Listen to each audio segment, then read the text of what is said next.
Bruchim Aboim, thank you very much for coming. Again, welcome to our home. Tonight, again, we're going to deal with a lecture dealing with the meaning of Asher Yotzar. So, this week again, on my thoughts, we'll examine in depth this prayer of Asher Yotzar, which means who has formed man. This is a prayer which is traditionally recited after a person has relieved themselves. Now, at first glance, this prayer seems to be merely a statement of gratitude for our bodily functions, but its really deeper meaning reflects profound Jewish values about the body, health, and then the relationship between the physical and the spiritual. We have a tendency, to take things for granted, especially when things are working well. This prayer allows us to thank God Almighty for creating the human body with its openings and cavities. Now, with these words, we acknowledge that even if one of them were to be blocked or opened improperly, life, would be impossible and death would be imminent. This shows us a deep awareness of the fragility and the miracle of the human body. It elevates the mundane biological functions into a moment of awesomeness and gratitude. The prayer concludes with a reflection on the nephesh, the soul, and the divine act of sustaining both the body and the spirit. This fact reinforces the Jewish concept of holistic existence, where the body is not seen as an obstacle to spirituality, just the opposite, but rather as a necessary vessel to allow us to be able to perform its function in this world. Reciting Asher Yotzar after something as routine as relieving oneself trains a person in mindful gratitude to his Creator. In addition, it reinforces the idea that there is no aspect of life that is too mundane for holiness. It is an invitation to live with a constant consciousness of the divine that guides and sustains us daily. And by expressing thanks for continued physical health, the prayer reflects the Jewish view that health is a divine gift, something not to be taken for granted. It encourages humility and ongoing awareness of our dependence on forces that are well beyond our control and our comprehension. The prayer opens with the standard blessing, Baruch atah Hashem, blessed are you, Lord, our God, King of the universe, Asher Yotzer et ha'adam b'chokmah, who has formed a human being with wisdom.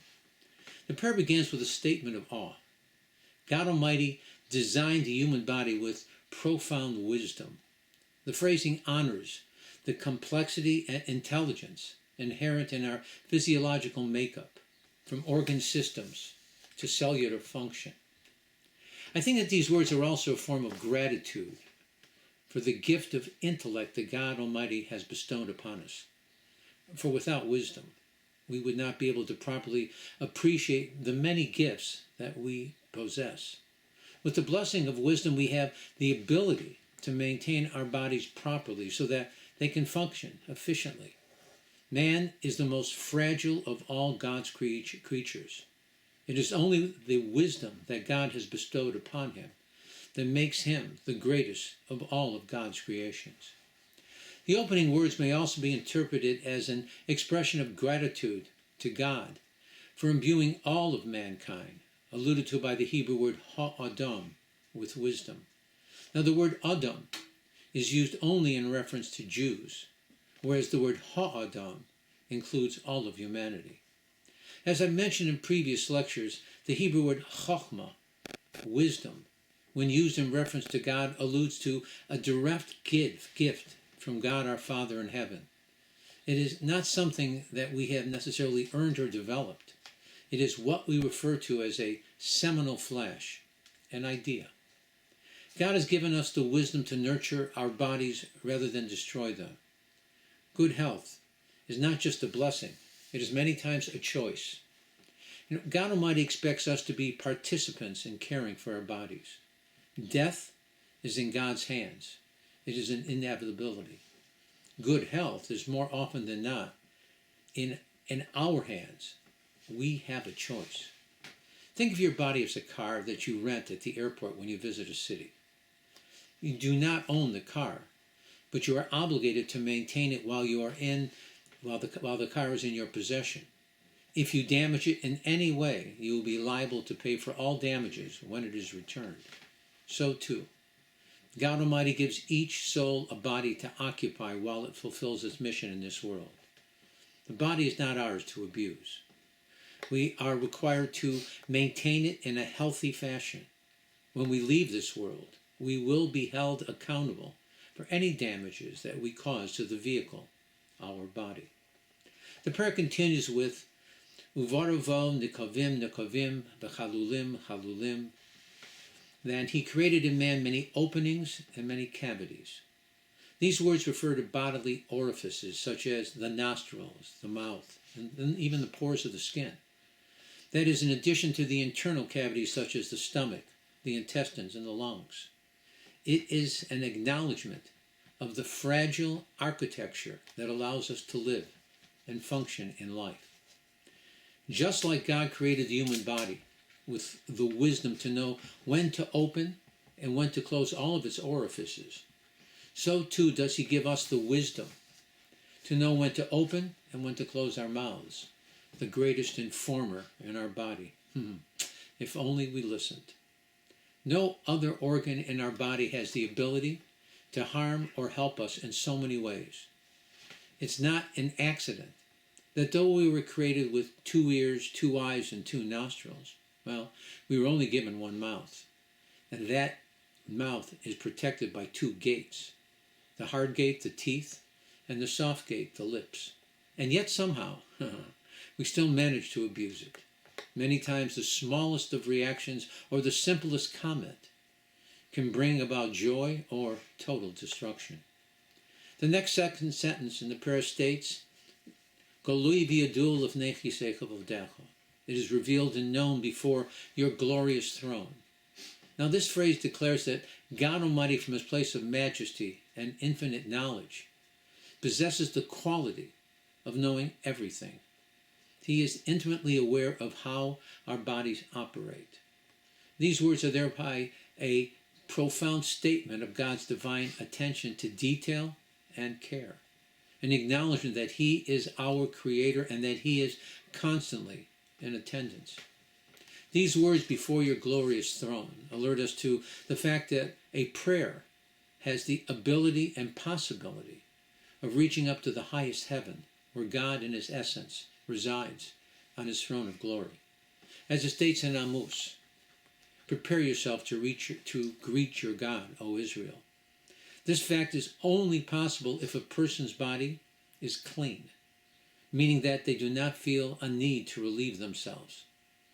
The Talmud in the Tractate of Barachot stated that if one prays before addressing their bodily needs, then his prayers are viewed as an abomination to God. The Alter Rebbe stated that a person who delays relieving themselves violates the Torah prohibition stated in the portion of Shemini. Do not make yourself loathsome. God Almighty fully comprehends the internal reality of human beings, far beyond what we ourselves are able to understand. God knows our true nature, health, and needs. God, as our Creator, knows us in reality better than we can possibly ever know ourselves. The body is seen as measured and balanced in such a way that it can contain a divine soul. If the body were off by even the smallest degree, it could not hold the spirit. Life as we know it is a blending between the finite and the infinite. The prayer continues with She'im yiposech echad mehem o yitasem echad mehem. That if one of them should be opened or closed improperly, meaning that even the slightest dysfunction, such as a blocked artery or a failing organ, can be fatal. This line addresses the miraculous partnership that exists between the balance of health and the precariousness of life. The following phrase states, that it is impossible to survive and stand before you for even a moment. These words reinforce our humility, since without a functioning body, we couldn't live, let alone be spiritually present. The prayer connects our physical health to the ability to engage in a spiritual life. Without both, a healthy body and mind, serving God becomes very difficult, if not impossible. On the other hand, there are times when it is the pain and difficulty that we experience in life that brings us closer to God, our benevolent Father in heaven. As the saying goes, there is no atheist in a foxhole. Instead of punishment, we should view any difficulty that we experience in life as tough love, administered by a benevolent Father. The prayer concludes with the words, Baruch atah Hashem, blessed are you, God, Rofei kol basar umafli lasso, who heals all flesh and performs wonders. Now the closing blessing encapsulates the prayer. God Almighty heals all living beings, and the body itself is a miraculous wonder. The phrase mafli lassos means not just wonders, but mysteriously miraculous, recognizing the workings of life transcend full human understanding. This prayer is not about life, it's about awe, gratitude, humility, and the sacredness of our daily experiences. The message to us is that our bodies are a miraculous structure, finely tuned and operating simultaneously as visible and invisible, biological, spiritual, and cosmic. Though the Torah allows us to seek medical attention for any physical ailment that we suffer from, our hope and prayer is that the only physician that we will ever need is God Almighty Himself, which is the reason that we recite the blessing for good health 3 times daily in our weekday prayers. When God Almighty attends to our physical needs, well, it's permanent and painless. Whereas when human doctors attend to our ailments, there is always the possibility of more pain and discomfort involved. The possibility of human error plays a part in medical treatment, which is why a doctor is referred to in the Torah with a double term, rapeh yirapeh. He shall surely heal. The Torah uses the Hebrew word peh when alluding to a doctor. The Hebrew letter peh when alluding to a doctor. This letter has a hard sound. This is an allusion to the fact that there are situations where a doctor has to repeat a procedure again, either because of an error or other unknown factors that may cause us additional pain. However, God Almighty is referred to as a Rophe, which is spelled with the soft Hebrew letter Phe. In addition, the word is only mentioned once in the blessing. All of God's cures are definitive and gentle. No do-overs, which is the reason why the prayer ends with the term Rophe, an allusion to God, our gentle and wondrous healer. You know, they tell a story about a great rabbi who asked one of his students to make an appointment for him with a certain medical specialist. The doctor examined the rabbi, and he prescribed certain medication. The student observed that his teacher did not fill the prescription. He wondered why. He asked the rabbi, if you didn't intend to take the medication that the doctor prescribed, then why did you go to the doctor in the first place? The rabbi answered the student that each of the 613 commandments mentioned in the Torah are in some way connected in a spiritual sense to some part of our body. So any physical discomfort that we feel is a direct result of a spiritual deficiency. The pain that I was experiencing told me that I needed to correct some mitzvah that I had performed, but I wasn't sure exactly which part of my body was involved. However, once the specialist pinpointed the origin of my discomfort, well, then I was able, on a spiritual plane, to do teshuvah, to repent and make a correction, and that cured my discomfort. Though no one would volunteer to be sick or infirmed, however, many times it is that pain and discomfort that acts as the catalyst that brings us closer to God, our benevolent Father in heaven. Listen, I hope that I have been able to point out not only the importance of this prayer, but also the depth of the words. You know, if you don't know how to read Hebrew, it's not a problem. Then recite the prayer in whatever language you understand. And even if you are fluent in Hebrew, you should know the translation of each word that you recite. Then this prayer will fulfill its purpose and have true meaning. As a closing thought, there are different versions of this blessing depending upon the nusach that you follow. Though some words may be different, the theme remains the same. In addition, they all have the same ending.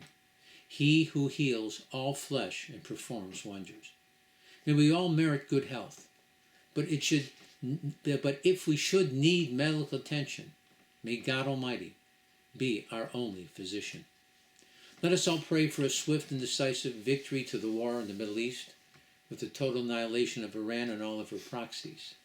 May the revolution and upheaval in Syria be viewed as one of the final pieces of that jigsaw puzzle that we call Mashiach.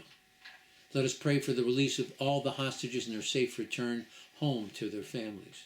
Let us all celebrate the safe return of all those hostages that have recently been released, and may God Almighty cure the sick and injured, comfort the mourners, and return home all the brave IDF soldiers led by Mashiach Tzidkeinu quickly and in our time, and let it be now. Again, let me thank you again for attending. God should bless you and yours with all that's good. Stay happy, stay healthy, stay safe. Again, if you have not subscribed, please do so. Please push the like button. And again, try to share with your friends. It's amazing. There's so much knowledge and so much beauty to all of this. Many people just don't know. Once they're introduced to it, they find it quite amazing. God bless you all. Have Shabbat Shalom. Thank you again for attending.